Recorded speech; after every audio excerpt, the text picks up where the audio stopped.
Log on, tune in, find out. Another good idea from Cambridge. Tom Wright is a well-known broadcaster for TV and radio, but before that he's worked in both Oxford and Cambridge. He took degrees mostly in Oxford, though he finished one off in Cambridge, in classics and in theology, and he's had academic posts in Oxford, Cambridge and McGill in North America. Then he's had full-time appointments with the church as Dean of Lichfield from '94 for 5 years. He was then Canon Theologian of Westminster for 3 years before he went to Durham, where he is now Bishop of Durham since 2003. He's written many books, and there's quite a few of them on sale. You might want to go and look at them at the end of the lecture along with a glass of refreshment. There's a very thick one indeed on the resurrection of the Son of God, which I can recommend. But there's also some very thin ones and some in-between ones, which all have the same scholarship in them, accessible to a wide variety of moods you may be in when you read them. So I can recommend that bookstore at the end, so do look at that. Today's lecture is titled, Can a Scientist Believe the Resurrection? And the reason we chose this title is because the resurrection is such a central part of the Christian faith, and now, of course, is the season that we're thinking of the resurrection of Christ after Easter and before Ascension. And as the Apostle Paul said, who was a very straightforward speaking man in those first decades after Christ died, he said, if Christ has not been raised from the dead, he said, our faith is futile, absolutely futile, and of most people we are the most to be pitied. It's that important whether he rose from the dead or not. So it's a great pleasure to welcome Tom Wright tonight to talk on that topic to us. Thank you.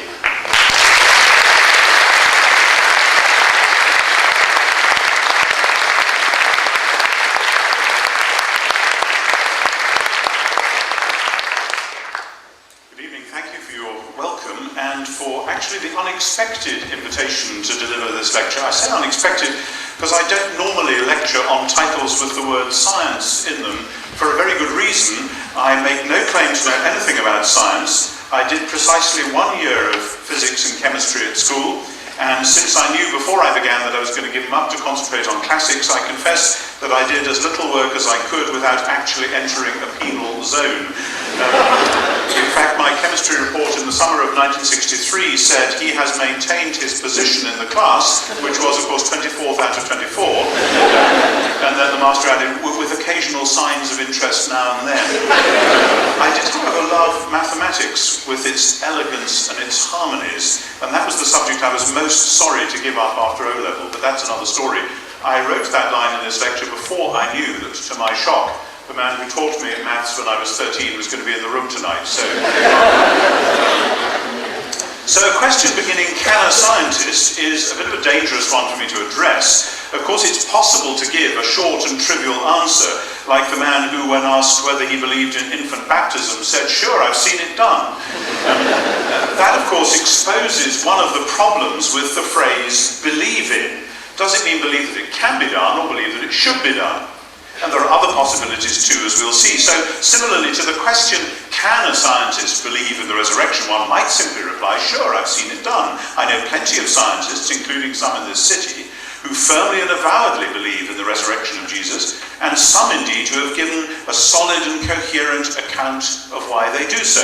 And I salute them, but I do not intend tonight to engage with the different ways in which they have presented their case. I want rather to explore something at the fault lines, if that's the right phrase, between different ways of knowing, between what we may loosely call scientific knowing and historical knowing, and between both of these and those other modes of knowing which we give very loosely the names faith and hope and love. And my case, you will not be surprised to learn, is that these ways of knowing do in fact overlap and interlock much more than we normally suppose. Certainly, much more than a certain kind of rhetoric would try to persuade us. It's been a feature of the last 200 years that we invoke a kind of pan-enlightenment thesis, namely, that the methods and results of modern science have delivered us from medieval superstition and ignorance, so that everything that went before, say, 1750, with a few golden exceptions, was ignorance and guesswork, and everything since then has been an upward path into the light. Now, I am sometimes accused of being anti-enlightenment, and because I give some weight to the postmodern critique, I suppose there is a measure of truth in that. But I want to assure you that I have no wish to return, say, to pre-enlightenment dentistry or sanitation or travel, to look no further. I merely note that there are obvious ambiguities as well as obvious massive gains in the science and indeed the general culture of the last 200 or 300 years. The movement that gave us penicillin also gave us Hiroshima, and I know that's an oversimplification, but you see the point I'm making. And somehow, as most admit, and I suspect all know in their bones, science in the strict sense can never be enough. Enough, that is, for a full and flourishing human life in all its dimensions. But the question I've been given for tonight turns on this word believe, and here there are puzzles to explore. Plato, of course, declared that belief was a sort of second-rate kind of knowing, more or less halfway, in fact, between knowing and not knowing.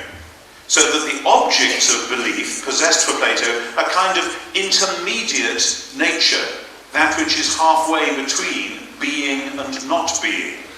And that way of thinking has coloured our popular usage in English to this day. So that if we say, I believe it's raining, we are cushioning ourselves against the possibility it might be wrong. Whereas when we say, I know it's raining, we are open to straightforward contradiction, much stronger statement. But this usage has slid over the last centuries to the point where, with a kind of implicit positivism, we use know and knowledge for things we think we really can in some sense prove. This is real knowledge. And believe and its cognates for things which sort of degenerate into mere private opinion without having necessarily much purchase on the wider world. That's simply a comment on how these words are used and how slippery they are. But the Christian claim was from the beginning, as we've already heard, that the question of Jesus' resurrection was a question not of the internal mental and spiritual states of his followers a few days after his crucifixion, but about something that had happened in the real public world, leaving not only an empty tomb, but a broken loaf on the table at Emmaus, and perhaps footprints in the sand by the lake among its physical mementos, and leaving Jesus' followers with a lot of explaining to do, but with a transformed worldview, which is only explicable on the assumption that something really did happen, even though it stretched their existing worldviews to breaking point. More of that anon. What we have to do now is to examine this early Christian claim a bit more thoroughly, and to ask what can be said about it historically, and to inquire more particularly what kind of knowing or believing we are talking about when we ask whether a scientist can believe that which it seems the resurrection actually refers to. So first, some further reflections, unsystematic musings really, on types of knowing. I assume that when we ask, can a scientist believe something, we're doing at least two sorts of things. First, we're asking about what sorts of things the scientific method can explore, and how it can know or believe certain things. And second, we're asking about the kind of commitment someone wedded to scientific exploration is expected to have in all her or his other areas of life. Is a scientist, for example, expected to have a scientific approach to listening to music, or to watching a football game, or to falling in love? The question assumes, I think, that the resurrection, and perhaps particularly the resurrection of Jesus, is something that might be expected to impinge upon a scientist's proper area of concern. Somewhat as if one were to say, can a scientist believe that the sun can rise twice in the same day? Or can a scientist believe that a moth could fly to the moon? In other words, it carries an implicit presumption that actually a scientist would have to say, no, I can't believe that for good reasons. I did once see the sun set twice in a day, because it set just before I took off in a plane from Aberdeen Airport in the autumn flying south, and as we rose, the sun rose again in the west. Now that's something, to have seen the sun rise in the west and then it set again, but that was of course cheating. But I think asking, can a scientist believe that the sun could rise twice in a day, or can a moth fly to the moon or something, is different from saying, can a scientist believe that Schubert's music is beautiful? Or can a scientist believe that her husband loves her? And there are those, of course, who by redefining the resurrection to make it simply a spiritual experience in the inner hearts and minds of the disciples, have pulled the question towards the latter pair and away from the former, the sun rising and the moth flying to the moon. But that is ruled out by what, as we shall see, all first century users of the language of resurrection meant by the word. Resurrection in the first century meant, to all the people who used words like anastasis and its cognates, people who were thoroughly physically dead becoming thoroughly physically alive again. Not that they had survived or entered a purely spiritual world, whatever that might be.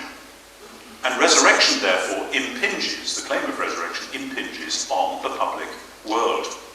But it is the public world, not first of the natural scientist in this case, but of the historian. To put it crudely, and again without all the necessary footnotes and nuances, science studies the repeatable, while history studies the unrepeatable. Caesar only crossed the Rubicon once, and if he crossed it again, it would have meant something quite different the second time. There was and could only be one first landing on the moon. The fall of the Second Jerusalem Temple took place in AD 70 and never happened again. Historians, of course, don't see this as a problem, and they're usually not shy about declaring that these events certainly did take place, even though we can't repeat them in the laboratory, which is, of course, what scientists do. You repeat the experiment, and you claim these are results which anyone doing the same thing would have got if they had done it in their laboratory, and so on. But when people say, as they do, such and such can't have happened because we know that that sort of thing doesn't actually happen, they are appealing to a kind of would-be scientific principle of history, namely the principle of analogy. The problem with analogy is that it never quite gets you far enough, because history is full of unlikely things that have happened once and once only, so that the analogies are at best often only partial, and are in any case dependent on the retort who says to the objection about some kinds of things not normally happening. And indeed, in the case in point of the resurrection, we should note as an obvious but often overlooked point, the fact that the early Christians did not think that Jesus' resurrection was simply one instance of the sort of thing that happened from time to time. Granted, they saw it as the first advance instance of something that would eventually happen to lots of other people, but they didn't employ that future hope, or any sense that, oh well, we live in a random universe, so all sorts of things are possible. No, they knew perfectly well dead people don't rise. That is actually part of early Christian belief, not an answer to it. So how does the historian work when the evidence points towards things which we don't normally expect to happen? The resurrection is such a prime example of this, it's actually hard to produce at this meta level analogies for that question. But sooner or later, questions of worldview loom up in the background.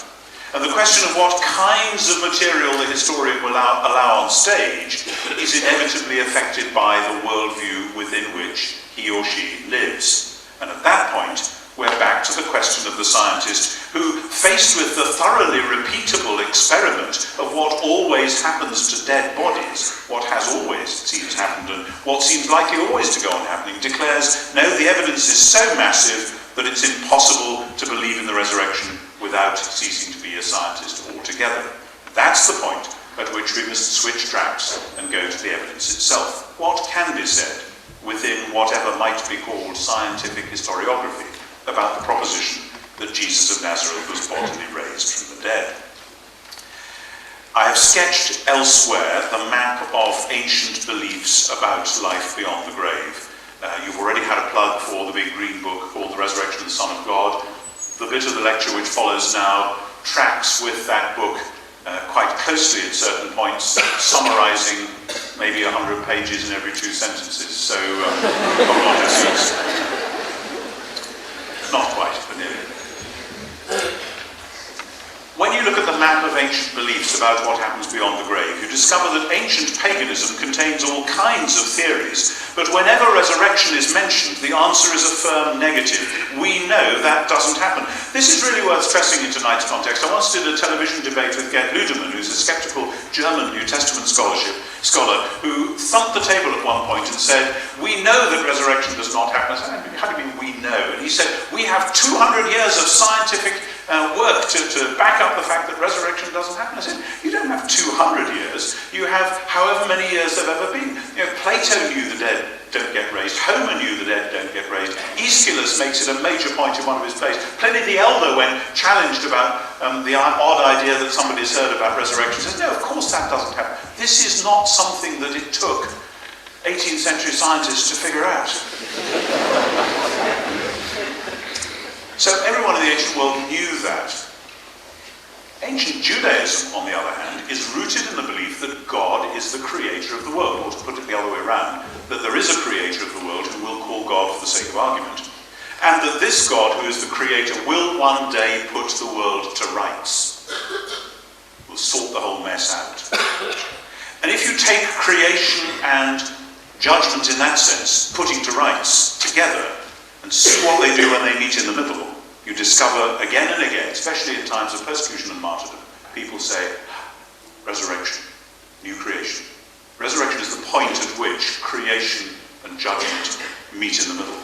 The early Christian belief in hope beyond death thus belongs demonstrably on the Jewish map, not the pagan map. But the foundation of my argument for what happened at Easter is the reflection that this Jewish hope has undergone remarkable modifications or mutations within early Christianity. You look at the history of early Christianity over the first 2 centuries, you see the Jewish hope for resurrection, but it's been changed. And since what you believe about what happens at and after death is a very conservative feature in most cultures, faced with death, most people go back to the security of the world that they've already got.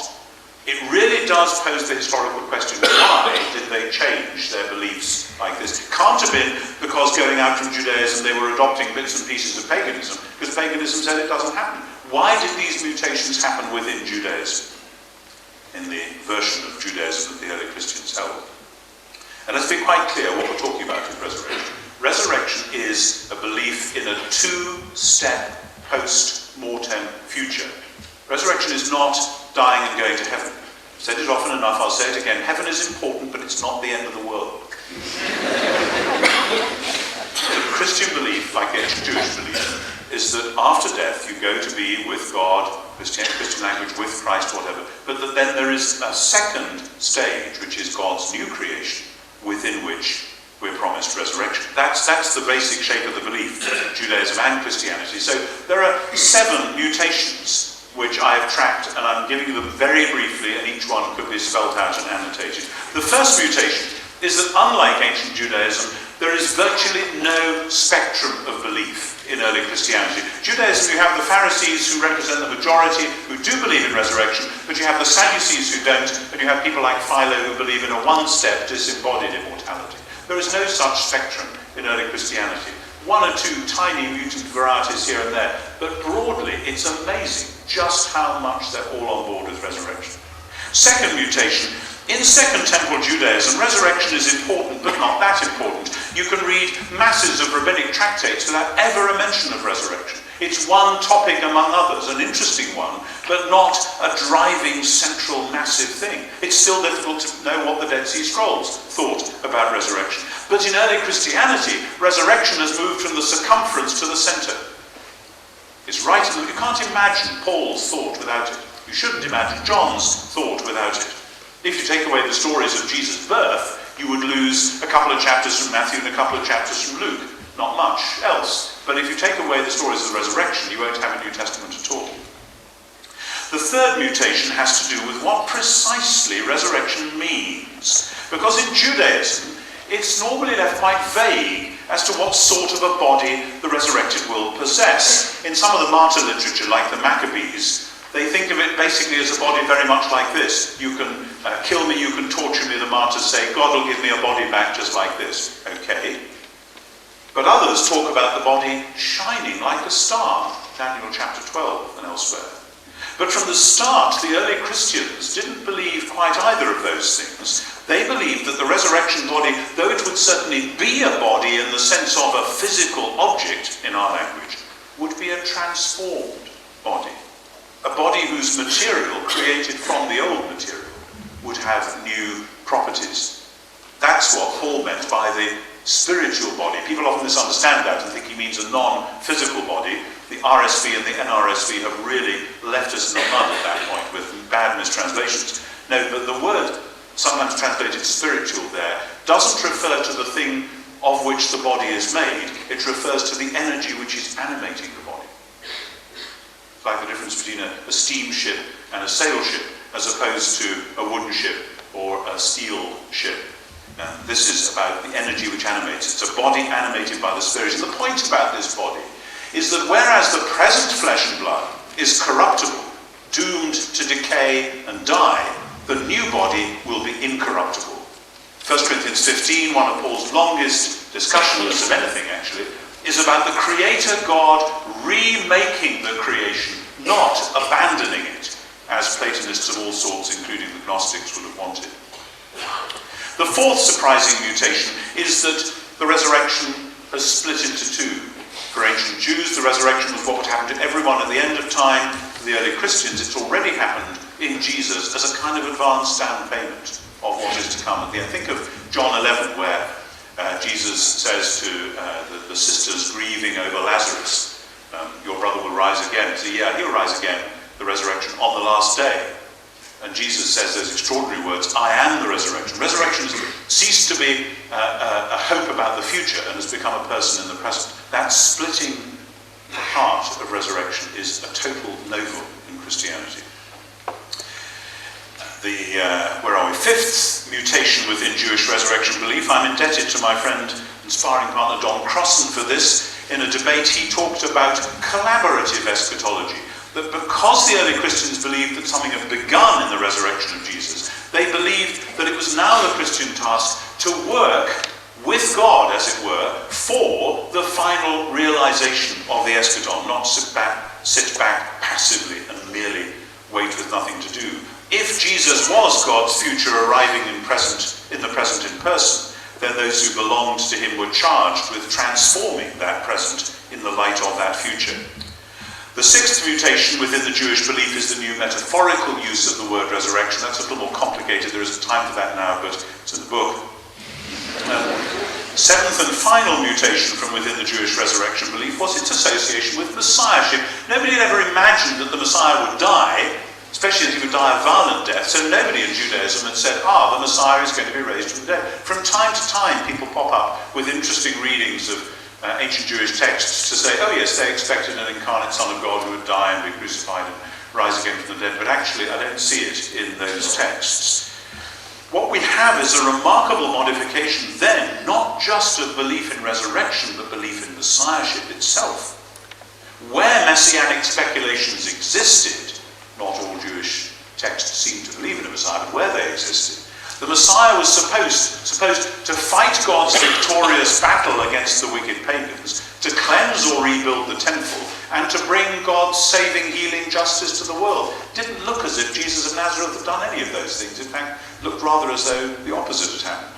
No Jew with any idea of how the language of messiahship worked at the time could possibly have imagined after his crucifixion that Jesus of Nazareth was indeed the Lord's anointed. It made no sense. But from very early on, as you see in some of those early fragments in the New Testament, Romans 1:3 following, the Christians affirmed that Jesus was indeed the Messiah precisely because of his resurrection. At this point, there's a whole riff we could get into where you can rule out the sort of things that scholars have often said.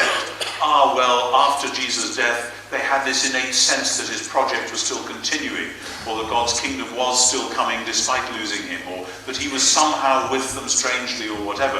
If you imagine a Jewish messianic revolutionary movement, and there were several in the first century, suffering the violent death of its founder or leader, imagine going to Rome in AD 70 after Titus had defeated the Jews and taken a whole host of captives back, and they brought Simon Bar Giora, the king of the Jews, at the back of the triumphal procession. and eventually they killed him. If you imagine some of Simon Bar Giurah's followers had managed to escape somehow, in hiding, in shock, and then a few days later one of them had said, I think he's been raised from the dead. They said, what on earth do you mean? What are you talking about? Oh, well, I think somehow his project is continuing. Or I actually had a sense last night that he was with me. I felt my heart being strangely warm. They would round on it and say, what do you mean? You're talking rubbish. Okay, maybe the kingdom of God is still going to come, but not through him it isn't. And if your heart's strangely warm, then for goodness sake, sing a psalm. Don't talk about him being raised from the dead. Being raised from the dead is a very, very specific claim. And isn't about those other things. Routinely, those other Jewish movements ended with the violent death of the central figure, and members of the movement, always supposing they got away with their own skins, then faced a choice. Either you give up the struggle, or you find yourself a new Messiah. Going around saying that the old one's somehow alive again, they didn't have the leisure to suffer from that blessed 20th century disease called cognitive dissonance. They really didn't. What is more, to round off this final mutation, the messianic mutation within Jewish belief, because of the early Christian belief in Jesus as Messiah, we find the development of a very early belief that Jesus is Lord and that therefore Caesar isn't. That's a whole other topic for a whole other occasion. Death is the last weapon of the tyrant. And the point of the resurrection, despite much misunderstanding, is that death has been defeated and the tyrant's power is therefore broken, with all kinds of spin-offs. Now, all these mutations, they're on the map of first century Judaism, but no first century Jew who didn't become a Christian thought like this. It's opened up a whole new way of seeing history and hope and hermeneutics, and this demands a historical explanation. Why did the early Christians modify the Jewish resurrection language in these 7 ways and do it with such consistency? When we ask them, they reply that they've done it because of what they believe happened to Jesus on the 3rd day after he died. Of course, they all say that, which forces us to ask, what are we going to have to say about the very strange stories which they tell about that first day? When we plunge into the stories of that first Easter day, the accounts we find in the closing chapters of the 4 canonical Gospels, the beginning of Acts, we find that notoriously the accounts don't fit snugly together. How many women went to the tomb? How many angels or men did they meet there? And so on and so on. Did the disciples meet Jesus in Jerusalem or in Galilee or both? At this point, I'm fond of invoking the splendid story, some of you will know the book, of what happened in October 1946 when Karl Popper gave a seminar in a paper in Ludwig Wittgenstein's seminar in Kings. It's written up in the splendid little book called Wittgenstein's Poker, which I commend you if you don't know it. Several highly intelligent men, indeed they would probably modestly have said several of the most intelligent men in the world at the time, were in the room as Wittgenstein brandished a poker and then left abruptly before the seminar was over. Or did he? Because none of them could agree afterwards as to what precisely had happened. When you compare the accounts that all these, Bertrand Russell, all sorts of people, and what they said happened, that the accounts didn't match up. But nobody doubted that something quite dramatic had happened involving Wittgenstein, Popper, and a poker taken from the fireplace. As with Cambridge in 1946, so with Jerusalem in AD 30 or whatever, surface discrepancies don't mean that nothing happened. Indeed, they are a reasonable indication that something very remarkable happened, which was so extraordinary that it quickly generated different ways of telling the story. Now, as part of the much larger argument I've advanced elsewhere, I want to draw attention, just briefly, to 4 very strange features shared by the accounts of Easter in all 4 canonical Gospels. You see, I'm coming from a background where, if you read the scholarly literature on the resurrection over the last 100 years, again and again and again we're told, well, these resurrection stories were written up many years later, maybe decades, maybe even half a century or more later, by people who certainly weren't there at the time and were just fantasizing about what it might have been like, and spinning these stories out of their own spirituality, out of their own hope, out of their reading of scripture, and so on. Actually, when you look at them, it's odd. First, note the strange silence of the Bible, the Old Testament, in the stories. Up to that point, Matthew, Mark, Luke, and John have all drawn heavily upon biblical quotation and allusion and echo, but the resurrection narratives are almost entirely innocent of them. And that's the more remarkable. in that from as early as Paul, the common creedal formula declared that the resurrection was according to the scriptures. And Paul and the others ransacked the Psalms and the prophets to find texts to explain what's happened and to set it within as the climax to the long story of God and Israel. Why don't the gospel resurrection narratives do the same? Very odd. We could say, of course, that whoever wrote the stories in the form we now have them had gone through cunningly and taken material out to make them look as if they were old, like somebody deliberately taking out all the electric fittings from a house to make it look more antique than it actually is. Now, that might be marginally plausible if we just had one account, or possibly two, or if the four accounts were obviously derived from one another, but they aren't. You either have to imagine four very different writers, each deciding to write up an Easter narrative based on the theology of the early church, but with the biblical echoes taken out. Or you have to say, which is infinitely more probable, that the stories, even though written down a lot later, and, of course, embody, in a measure, the theology of the different writers, much like different portraits of the same person may embody the different portraiture styles of the different artists, while it's still recognizably the same person, but that they go back to extremely early oral tradition, which had been formed and set firmly in the memory of different storytellers before there was any time for biblical reflection and exegesis to creep in. That's the first strange feature of the gospel stories. The second strange feature, whether we like it or not, is the presence of the women as the principal witnesses. Women were not, I'm afraid, regarded as credible witnesses within the ancient world. Nobody would have made them up. Had the tradition started in the male-only form that we find in 1 Corinthians 15, it would never have developed in such different ways as well into the female-first stories we find in the Gospels. It is truly striking. It will be striking today. It's enormously striking in the first century. The Gospels must embody the earliest storytelling, and 1 Corinthians 15 must embody a later revision.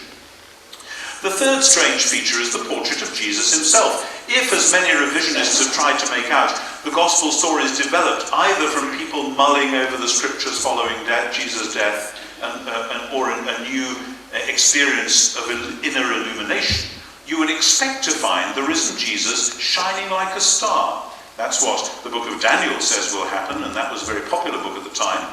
And you got a story like that in the Transfiguration, but none of the Gospels say that about Jesus at Easter. Very odd. Indeed, he appears as a human being with a body that is in some ways quite normal and can be mistaken for a gardener or a fellow traveller on the road. Yet the stories also contain mysterious and definite signs that this body has been transformed. It's clearly physical. It's used up, so to speak, the material of the crucified body, hence the empty tomb. But it, embarrassingly, comes and goes through locked doors. It is not always recognised. And in the end, it disappears into God's space, heaven, through the thin curtain which in much Jewish thought separates God's space from human space. Now, this kind of account is without precedent, biblical or otherwise, and it looks as if the writers knew it. Ed Sanders, one of the greatest New Testament scholars of this last generation, and fairly sceptical in quite a lot of ways, says it looks as though they were trying to tell a story for which they didn't have the proper language. They had to tell the story. And this rules out the old idea, by the way, that Luke's and John's account, which are the fullest and which are the most apparently physical, has Jesus eating and so on, were written late in the first century in an attempt to combat Docetism, the idea that Jesus wasn't really a human, but only seemed to be, we'll make him eat some bread or boiled fish or something like that, it'll be all right. Well, no. If they were combating Docetism, they would never have said that the risen Jesus appeared and disappeared through locked doors, sometimes being recognised, sometimes not, finally ascended into heaven. That extraordinary passage in John's Gospel where some of the people who've been closest to Jesus, who've known him most intimately for some years, come up and meet him, and John says none of them dared ask him, "Who are you?" because they knew it was the Lord. Sort of sense of something very, very puzzling and mysterious going on. Transformation. Quite unprecedented. The fourth strange feature of the resurrection accounts is the entire absence of mention of the future Christian hope. Almost everywhere else in the New Testament, when you get the resurrection of Jesus, it's spoken of in connection with the final hope that those who belong to Jesus will one day be raised as he has been, but with the note that this must be anticipated in the present in baptism and Christian behaviour. Insofar as the event is interpreted in the resurrection stories themselves, what does this mean? It doesn't mean, as in so many Easter sermons, Jesus has been raised, therefore we're going to heaven when we die. That's not the point. Jesus is raised, they say, therefore God's new creation has begun, and he is the Messiah and the world's true Lord, and we've got a job to do. That's the logic of the resurrection stories. Had they been invented towards the end of the first century, that interpretation would certainly have included the resurrection of all God's people. So from these four things, and again they can be developed, I conclude that the stories, though they've been lightly edited and written down later, are basically very, very early. They are not legends written later to give a pseudo-historical basis for an essentially private experience. And when we ask how could such stories have come into existence, the obvious answer is, well, though it was hard to describe at the time, and remains mind-boggling thereafter, something like this is what happened. So it's now time to ask at last, what can the historian say about this? And perhaps even what can the scientist say about it? The only way we can explain the phenomena that we've been examining is by proposing a two-pronged hypothesis. First, Jesus' tomb really was empty. Second, the disciples really did encounter him in ways which convinced them that he was not simply a ghost or an hallucination. Say a brief word about each. For the disciples to see, or thought they'd seen, somebody they took to be Jesus would not by itself have generated the stories we now have. It's quite touching, actually, how people today often say, oh, well, it was obviously a ghost or hallucination. We know that, but they wouldn't have realised it, poor things, because they were primitive. Read the ancient literature. It's full of ghosts and visions and hallucinations. They do far more about such things than we do, and about the circumstances in which they're, including the circumstances sometimes when somebody you've been close to dies, you can experience them in the room with you. They can, as it were, visit you and smile and say something and then disappear. That's a very common, a comparatively very common phenomenon. And they knew about that sort of thing. Plenty of evidence for it in the first century. So if they'd seen someone they took to be Jesus shortly after his death, they would have said, well, it's one of those visions, one of those, it's a ghost, whatever. And in particular, we need to notice, Jesus' burial was a standard primary burial. It wasn't like a grave in our world, put someone in a coffin in the ground. What you did was, you laid out the corpse, wrapped it in grave clothes because you needed to put spices in there, because you'd be coming into this cave several more times with other corpses, or somebody would, and you didn't want to be overpowered by the smell, so you would lay the corpse out, and then you would wait, depending on how hot it was, between 6 months and 18 months, until the flesh had all rotted, and then you would do the secondary burial. You gather up the bones, you fold them up reverently with the skull on the top, and you put them in a bone box called an ossuary. Somebody would have had to do that sooner or later. Nobody in the Jewish world, however many hallucinations, visions, ghosts, etc. they had, would have spoken of somebody whose bones they were collecting up and storing, having been raised from the dead. Obvious they hadn't been. Without the empty tomb, in other words, they would have been as quick to say hallucination as we would. Equally, an empty tomb by itself proves absolutely nothing. Grave robbery was common in the ancient world, especially of interesting and important people. Might just have been the wrong tomb. The soldiers, the gardeners, the chief priests, other disciples, someone else must have taken away the body. That was the conclusion that Mary drew in John's Gospel. And that was the story the Jewish leaders put about in Matthew's Gospel. Unless the finding of an empty tomb had been accompanied by sightings of and meetings with the risen Jesus, that's the conclusion they'd have drawn. This is a very nasty story, but we just assume somebody's taken the body. So you've got to have the meetings on the one hand and the empty tomb on the other. More or less, you can say the story about the grave clothes would have done instead of the empty tomb. There are other wrinkles like that, perhaps. But you've got to have both those phenomena to account for the rise of the belief and the telling of the stories the way that I've shown them. Neither by itself will be sufficient to generate that belief. Put them together, and they provide a complete and coherent explanation, which then, of course, brings us face to face with the ultimate question. If the empty tomb and the meetings with Jesus are, in combination, the only possible explanation for the stories and beliefs that grew up so quickly, how do we explain them? Now, in any other historical inquiry, the answer would be so obvious that it would hardly need saying. The best explanation is that that's what happened. But here, of course, it is so shocking, so earth-shattering, that we rightly pause before leaping into the unknown. And here, indeed, as some sceptical friends have cheerfully pointed out to me, including my former philosophy tutor in Oxford, who read the book and sent me a long letter about it, but he said, more or less, yeah, I followed your argument, you're absolutely right, that must be how it was so far. So I simply don't have a good explanation for what happened to cause the empty tomb and the appearances. But I choose to maintain my belief that dead people don't rise, ever. And therefore I conclude that something else must have happened, even though I can't tell what it was.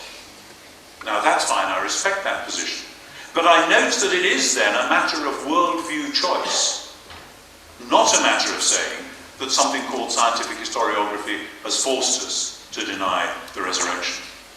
And at this moment in the argument, all the signposts are in fact pointing in one direction. I have examined elsewhere lots of the other alternative explanations, ancient and modern, that have been given for the rise of the early church, and there have been many. I have to say that far and away, the neatest, most elegant historical explanation is that Jesus of Nazareth, having been thoroughly dead and buried, really was raised to life on the third day, with a new kind of physical body, which left an empty tomb behind it because it had used up the material of Jesus' original body, and which seemed to possess new properties that nobody had expected or imagined, but which quickly generated those new significant mutations in the thinking of those who encountered it. In other words, if something like this happened, it would perfectly explain why Christianity began and why it took the shape it did. But this is where I want to heed rather carefully the warnings of those theologians who have cautioned against any attempt to stand on the ground of post-Enlightenment rationalism and to attempt to prove in some mathematical fashion something which, if it happened, ought to be regarded as the centre not only of history but also of epistemology, not only of what we know, but also of how we know it. In other words, if you say, right, we're going to be rationalist about this, we'll stand on this ground and I will now prove that the resurrection happened, then ultimately post-Enlightenment rationalism has won, rather than the resurrection. The resurrection becomes a function of that, and that's not the role it plays in the New Testament. And this is where the third element in knowing, again I'm collapsing several major philosophical discussions into one rather simplistic account here. The third element in knowing, the puzzling bits beyond science or history but still interacting with both, inevitably come into play. I once, preaching a sermon on this, imagined in a sort of fantasy Oxbridge scenario, a rich old member giving to a college a wonderful, glorious painting which simply wouldn't fit into any of the spaces available in the college, neither the chapel nor the hall nor the wherever, and which was so magnificent that eventually the college decides to pull itself down and to rebuild itself around this great and unexpected gift, and discovering as it does so that all the best things about the college the way it was are thereby enhanced within the new structure, and all the problems of which people have been aware with the college the way it was were thereby dealt with. And the key thing about that illustration, inadequate though it is, like all illustrations, is that there must be some point at which the painting is received by the existing college, some epistemological overlap point to enable the college officers to make their momentous decision. Some of you are probably on college governing bodies. I hope you can just imagine. You know, the donor doesn't just come along and blow up the college, present the painting, and then say, now figure out what to do. No. My point is that the resurrection of Jesus, presenting itself as it does as the obvious answer to the question that anyone from any worldview point might ask about how Christianity got going and why it took the shape it did.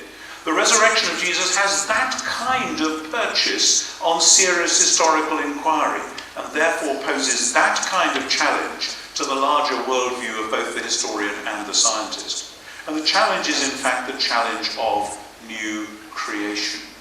To put it at its most basic, the resurrection of Jesus offers itself to the student of history or science, no less than the Christian or the theologian, not as a very odd event within the world as it is, though to be sure it is that, but as the utterly characteristic, prototypical, and foundational event within the world as it has begun to be. It isn't an absurd event within the old world, it is the symbol and starting point of the new world. The claim advanced in Christianity is of that magnitude, that with Jesus of Nazareth there is not simply a new religious possibility, for goodness sake, plenty of those already, not simply a new ethic, not even simply a new or clearer or more sharply focused way of salvation, but a new creation. Now that might seem to be an epistemological as well as a theological preemptive strike. If there is really a new creation on the loose, well, the historian wouldn't have any analogies for it, the scientist wouldn't be able to rank its characteristic events with other events that might otherwise have been open to inspection, so what are we to do? No other explanations have been offered in 2,000 years of sneering skepticism against the Christian witness that can satisfactorily account for how the tomb came to be empty, how the disciples came to see Jesus, and how their lives and worldviews were transformed. But history alone, certainly as conceived within the modern Western world and placed on the Procrustean bed of the science which rightly observes the world as it is what science has got to do, appears to leave us rather like in the story of the Exodus, the children of Israel shivering on the seashore with Pharaoh, the skeptics, coming up fast behind them, and the deep sea of unknown possibilities ahead of them. What are they going to do? These questions can, in other words, press the question to which Christian faith is the obvious answer. But if somebody chooses to stay between the Pharaoh and the deep sea, history itself cannot force them further, I don't think. Everything then depends on the context within which the history is done. The most important decisions we make in life, I think, are not taken by post-Enlightenment left-brain rationality alone. I would not suggest, in other words, some reviewers have criticised me for suggesting, and I don't think I intended to, and I hope I didn't, I would not suggest that one could argue right up to the central truth of Christian faith by pure human reason, building on simple observation of historical data in the world. Indeed, I think it's obvious you can't. Indeed, equally, I would not suggest that historical investigation of this sort has therefore no part to play, so that all that is required is a blind leap of faith. That's why I say there is in fact an epistemological overlap. Historians and theologians find that very uncomfortable, but I think it's true. God has given us minds to think. The question has been appropriately raised, did it or didn't it happen? Christianity appeals to history, and to history it must go. And the question of Jesus' resurrection, though in some ways it bursts the boundaries of history, also simultaneously remains within them. If there was an empty tomb, that's a historical datum. That's precisely why it's so important, so disturbing, so life and death. We could cope, the world could cope, with a Jesus who ultimately remains a wonderful idea within his disciples' minds and hearts. The world cannot cope without an explosion, a pulling down and a rebuilding, with a Jesus who comes out of the tomb, who inaugurates God's new creation right within the middle of and affecting the old one.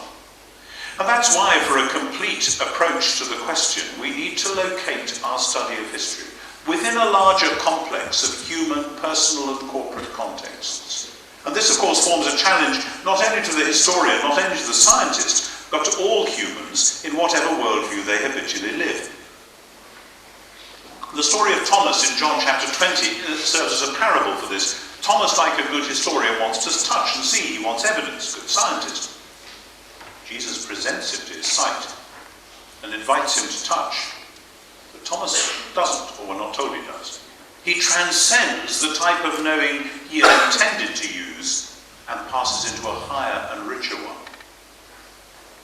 Instead of "I want to touch and see," he says, "My Lord and my God," bringing history and faith together in a rush. And that isn't an anti-historical statement. Forget history, I just know this is my Lord. No, the Lord in question is precisely the one who is the climax of Israel's history and the launch of a new history. And once you grasp the resurrection, you see that Israel's history is full of partial and preparatory semi-analogies for this moment, so that the epistemological weight is borne not simply, as Pannenberg said, by the ultimate resurrection of all people at the end, but by the narrative of God's mighty acts in the past.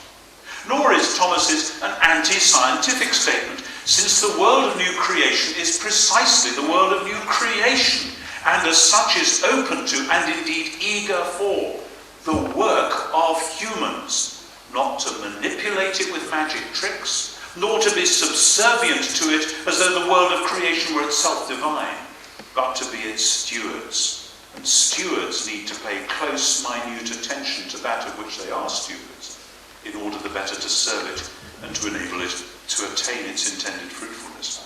What I'm suggesting then is that Thomas-like faith in the risen Jesus transcends but includes what we call history and what we call science. Faith of this sort isn't blind belief which rejects history and science, nor is it simply, which would be much safer, a belief which simply inhabits a totally different sphere. Oh, you can do your history and science down there, and from time to time you escape into this other area called faith, and then you go back to and fro. No. This kind of faith, which is in fact, like all modes of knowledge, defined by the nature of its object, is faith in the Creator God, the God who's promised to put all things to rights at last, and the God who, as the sharp point between those, has raised Jesus from the dead within history, leaving, as I said, evidence which demands an explanation from the scientist like everybody else.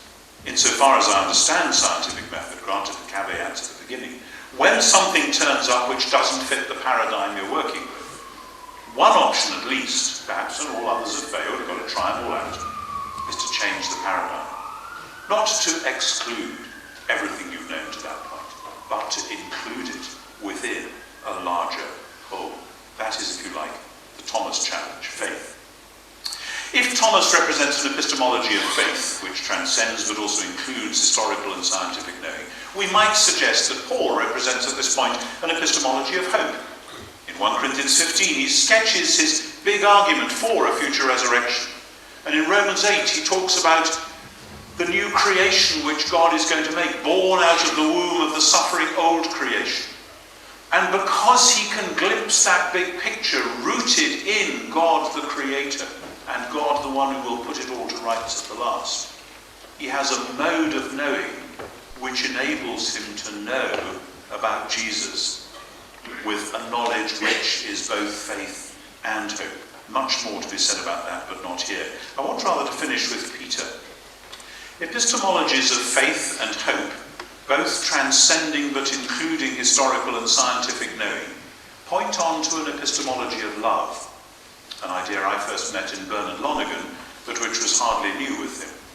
The story of John chapter 21 sharpens it up. Peter famously has denied Jesus 3 times. The story is well known. Peter has chosen to live within creation as it is, the world where tyrants win in the end, and where it's better to dissociate yourself quickly from people who get on the wrong side of it. That is business as usual. But now with Easter, Peter is called to live in a new and different world, where Thomas is called to a new kind of faith and Paul to a radically renewed hope. Peter is called to a new kind of love.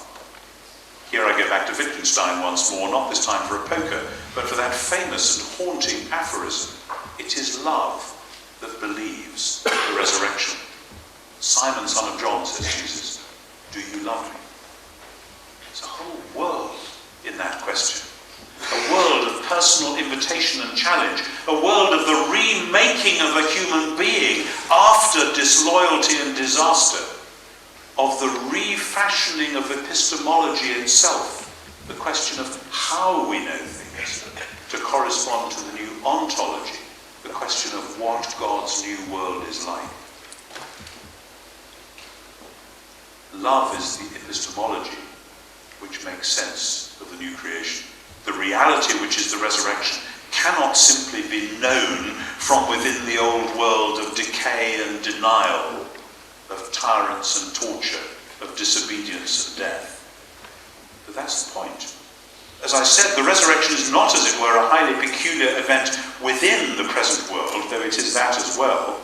It is the defining, central, prototypical event of the new creation, the world which is being born with Jesus. And if we're even to glimpse this new world, let alone enter it, we will need that different way of knowing, a knowing which involves us in new ways, an epistemology which draws out from us not just the cool appraisal of detached quasi-scientific research, but the whole person engagement and involvement for which the best shorthand is love, in the full Johannine sense of agape.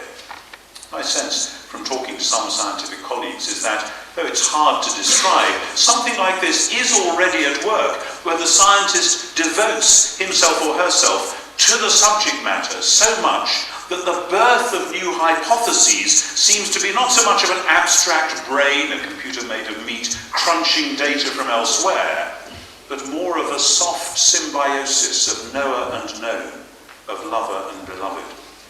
Now, the skeptic will quickly suggest that what I've said is, after all, a way of collapsing the truth of Easter once more into mere subjectivism. What is this love business? Not so. Just because it takes agape to believe the resurrection, that doesn't mean that all that happened was that Peter and his friends felt their hearts strangely warmed. Precisely because it is love we're talking about, not lust. It must have a correlative reality in the world outside the lover. Love is the deepest mode of knowing, because it is love that, while completely engaging with reality which is profoundly other than itself, affirms and celebrates that other than self reality with joy and gladness. In other words, it is both objective and subjective. That is the mode of knowing which is necessary if we are to live in the new creation, the new public world, the world launched at Easter, the world in which Jesus is Lord and Caesar isn't. And that is why, although the historical arguments for Jesus' bodily resurrection are truly strong, we must never suppose that they will do more than bring people to the questions faced by Thomas and Peter, the questions of faith and love. We cannot use a supposedly objective historical epistemology as the ultimate ground for the truth of Easter. To do so would be like somebody who lit a candle to see whether the sun had risen. What the candles of historical scholarship will do is to show that the room has been disturbed, that it doesn't look like it did last night, and that would-be normal explanations for this won't do. Maybe we think, after the historical arguments have done their work, maybe morning has come and the world has woken up. But to find out whether this is so, we must take the risk and open the curtains to the rising sun. And when we do so, we may not rely on the candles anymore, not because we don't believe in evidence and argument, not because we don't believe in history and science, but because they will have been overtaken by the larger reality from which they borrow, to which they point, and in which they will find a new and larger home. All knowing is a gift from God, historical and scientific knowing, no less than that of faith and hope and love. But the greatest of these is love. Thank you.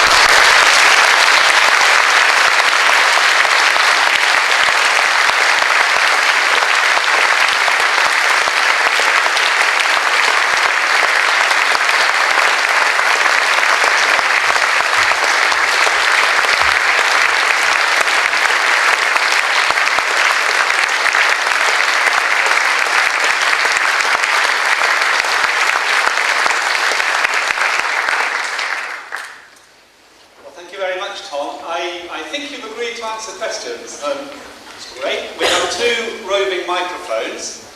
So if you'd like to ask a question or make a comment, please put your hand up and the microphone will be brought to you. Don't say anything till it arrives or it will not appear. Anybody? There's one in the middle.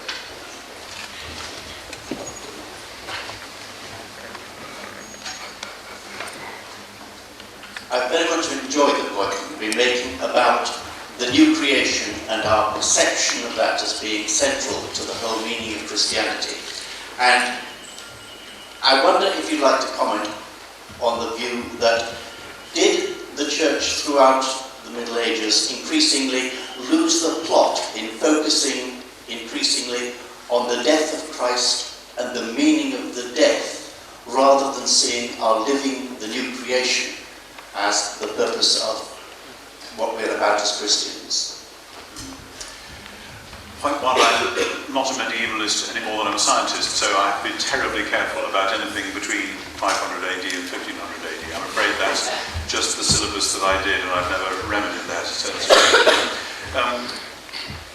Point two, I do think the medieval period, as far as I can make out, did distort various things, not least eschatology.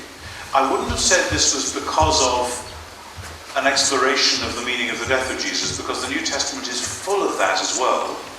And indeed, though I've scarcely mentioned it, you can tell the story one way highlighting the death of Jesus, you can tell the story another way highlighting the resurrection of Jesus, as I've done in obedience to my commission tonight. But actually, for completion, you really do need both to do justice to the New Testament. Now, I think the problem came rather that because of the fixation in the Middle Ages on the ultimate vision of God and seen in terms of going to heaven rather than new creation and resurrection, the question then was, what's holding you back from going to heaven? Well, it's sin and all that. Therefore, how are you going to get rid of sin? Well, there's the death of Jesus, but then you're still pretty sinful once you believe in that, so you need purgatory and all the rest of it. So an enormous mythology grows up about post-mortem destinations and all the rest of it, which is very much about suffering, very much about pain, very much about shame and guilt and all that, and which then does, I think quite rightly, that's where you're starting, the cross is where you've got to go to make some sense of it. But what you don't find then is nearly so much about the resurrection. I think Dante, one of the most wonderful Christian poems ever written, got a lot to answer for actually by setting up heaven, hell and purgatory.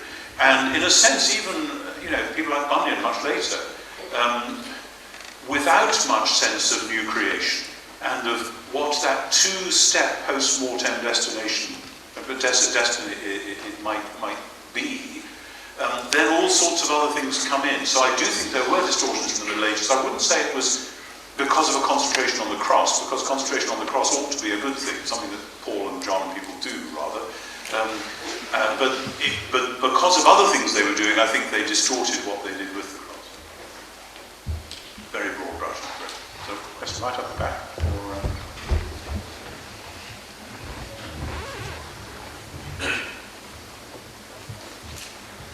Thank you. Jesus said to Mary, "Don't touch me," and yet he said to Thomas, "Touch me." Why do you think this is? I don't know whether to be cross that you put your finger on yet another, or one of the obvious problems, or glad that you drew out from something that didn't have space in the lecture. The scene with Mary, which of course is made famous in art and all the rest of it, I think you can only understand that if you take the next line as well, which is this very odd one, "For I have not yet ascended to the Father." I think it's something to do with the transformed physical reality. And I think within the echoes which John is setting up at that point, it's something to do with warning Mary against imagining an oversimplified Maccabean-style resurrection, that we're just back to normal. In other words, the journey through death and into resurrection is not going somewhere and coming back again. It's going somewhere and then on out the other side into a new world, which is going to involve ascension. People often forget that the ascension is a Johannine doctrine and not only a Lucan one. I say that conscious that some of you may be preaching sermons in a couple of days' time. The ascension in John seems to me clearly distinguished from the resurrection, despite what people sometimes say. And it does have to do with the conjoining of the heavenly reality and the earthly reality in ways for which there was no precedent, and in ways for which Mary's natural longing, as it were, to have Jesus back again, would have been a denial. So that the reason why, I think this is how we have to construe John, the reason why Mary wanted to touch Jesus was a very different reason from the reason why Thomas wanted to touch Jesus. Thomas wasn't trying to keep him, he just wanted to be sure it really was him. That's probably the best we can do at the moment, though I agree that, like a lot of other things in John 20 and 21, it is deeply, deeply mysterious. But I see that mysteriousness pointing precisely to the oddity of the story they were telling, which then reinforces my point that if they were making it up 40 or 50 years ago later, they certainly wouldn't have done it like that, leaving all those loose ends like that.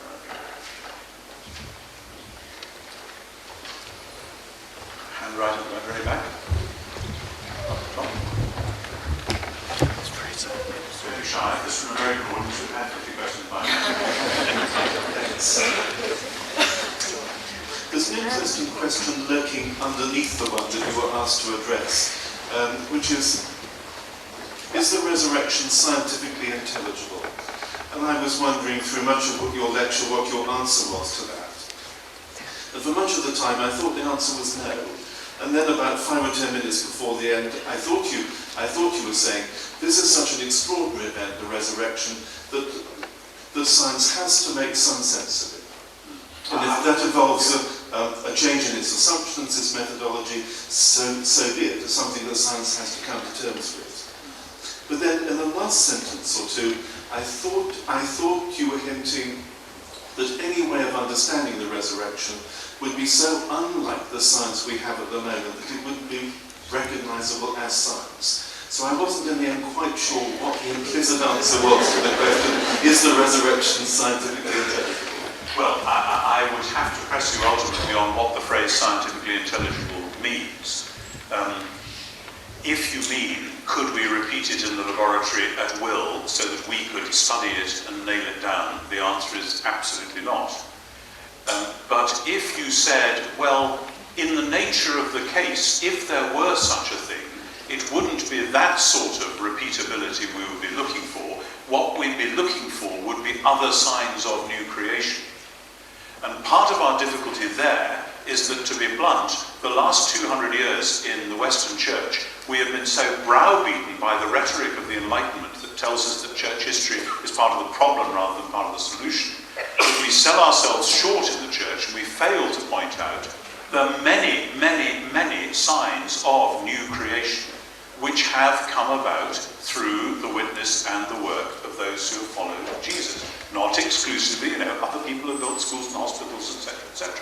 But if you read a book like, say, Rodney Stark's book, The Rise of Christianity, it is extraordinary, the story that he tells of the first few centuries as to why Christianity spread, because of the way people were living, which was totally different from how anyone had thought of living before, and ways of extraordinary generosity and self-sacrifice which were hugely attractive, and whose only explanation was something to do with that story of Jesus. And they would have said that this is the kind of repeating the experiment which is appropriate for that sort of new creation, you see.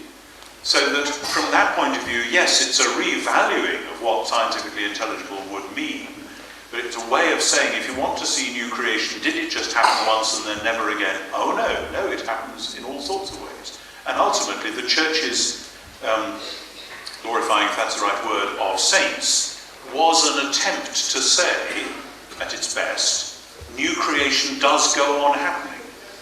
And if you live in a world where things are happening in the context of prayer, worship, witness, work on the street, whatever, then people who live within that world find the resurrection of Jesus more believable. Now, of course, people who don't live in that world say, well, so you crank yourself up and so the fantasy works and so you manage to believe the impossible. But that's precisely where the question rubs, and that's where you need the more holistic account, not just an 18th century rationalist, rather Procrustean account of a more holistic view of what it means to be human, really. All sorts of other things could come out of that, but there's a question there and then one more.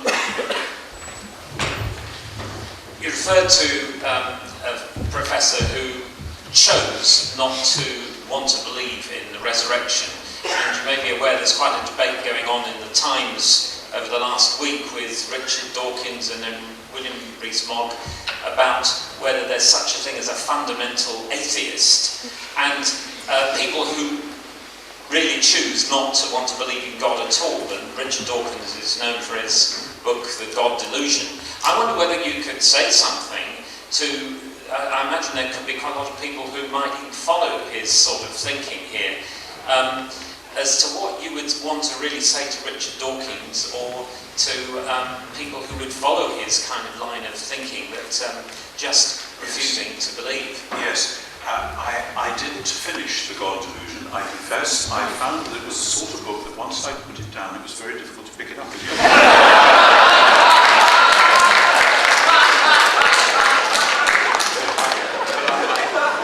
I did read about 200 pages of it, and where I got cross was about 1.5 pages on Jesus, where he quotes Geza Vamesh, and he quotes somebody else, I can't remember who, Bart Ehrman, that's right, and says, well, there we are, because of what Vamesh has said, because of what Ehrman has said, we can ditch Jesus then, can't we? And I thought, well, I'm sorry, pick your scholars to suit your case. You might actually do business with one or two others. I could have listed some Jewish scholars, some agnostic scholars, not just Christian ones, who've written very strong and powerful books about Jesus and say, you have to do business with this man. And ultimately, the Christian answer is not to step back from Jesus and try and construct a complete case about God and the world and then fit Jesus into it at the last minute. The risk that Christianity takes, according to John 1 and Colossians 1 anyway, is to put Jesus in the middle of the picture and think about God and the world around that. And so a book which tries to, appears to be going at these wretched Christians, but gives Jesus a couple of pages and wipes him off the map with reference to two themselves atheist scholars, simply won't do. That's just not good argument. So I would want to start there and see what happened if you worked out. But as I say, I didn't conclude. I mean, there only seems to be one real argument in Dawkins' book, which is, that if there were a God, God would have to be much bigger and more extraordinary than everything else. But bigger and more extraordinary things develop out of lesser things. Therefore, God would be the end of the process, not the beginning. I take it, say I'm not a scientist, but that seems to be the basic argument that he runs, and an awful lot of the rest is just wonderful rhetoric. So I would want to go back and say, sorry, we do have to talk about Jesus, because the historical evidence is massive. When I was working, I think, with the BBC several years ago, Jeremy Bowen was in Jerusalem with us making a program about Jesus, and Jeremy confessed that until he was making that program, he thought that the phrase believing in Jesus meant believing that Jesus really existed. It was only making that program made him realise that everyone except a few very, very maverick people believed that Jesus existed. The question is a very different one from that. But that's the level of ignorance in our world at the moment about just the fact of who Jesus was, never mind any detail. So I really would like to go back and start.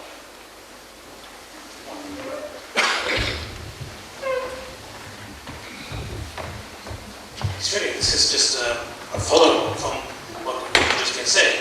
What sort of ramifications would what you've been saying, and the way the questions have been going as well, have for Christian apologetics now we're living in the 21st century?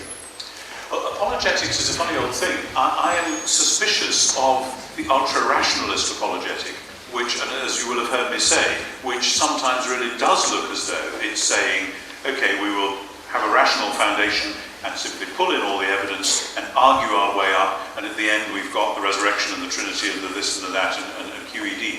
I'm just not sure that that's how it goes. It seems to me there's a much more roundabout and circular process that has to happen of a challenge to worldviews, because actually the kind of secular rationality that kind of apologetic often assumes is, I think, part of the problem in the Western world, and not a fixed point that we can argue from. That's not to say I don't believe in reason. I do believe in reason. I'm just not sure that the rationalism of the 18th and subsequent centuries really gets to the heart of what that lovely God-given thing called reason is really all about.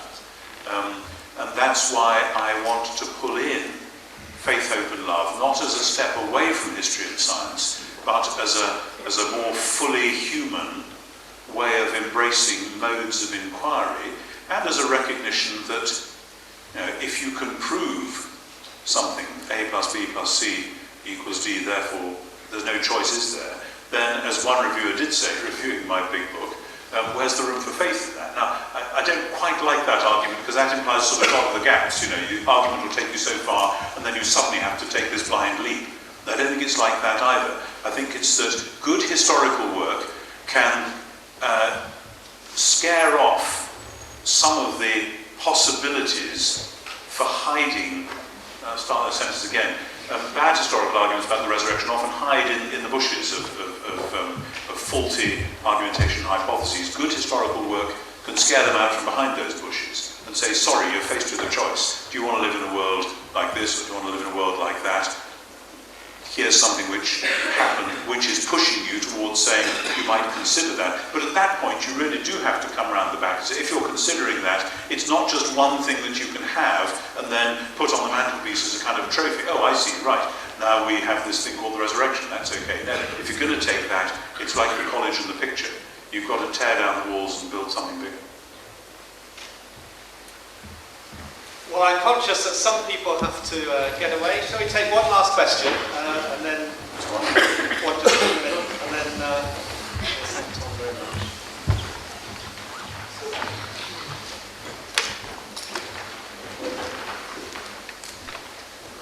You mentioned the resurrection as being a physical body with spiritual energy, and I'm wondering if you could say something about to what extent do you think the resurrection of Jesus is similar or different to the resurrection that God's people will have?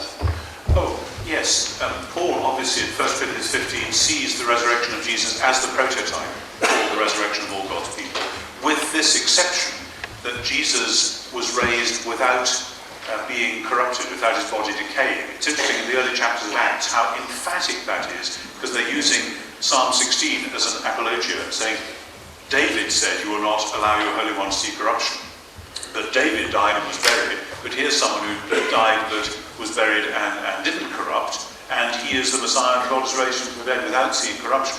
And Paul is quite clear that apart from those who are alive at the moment when God finally does renew all things, all others will corrupt and decay, and therefore the destination is the same, but the process is different.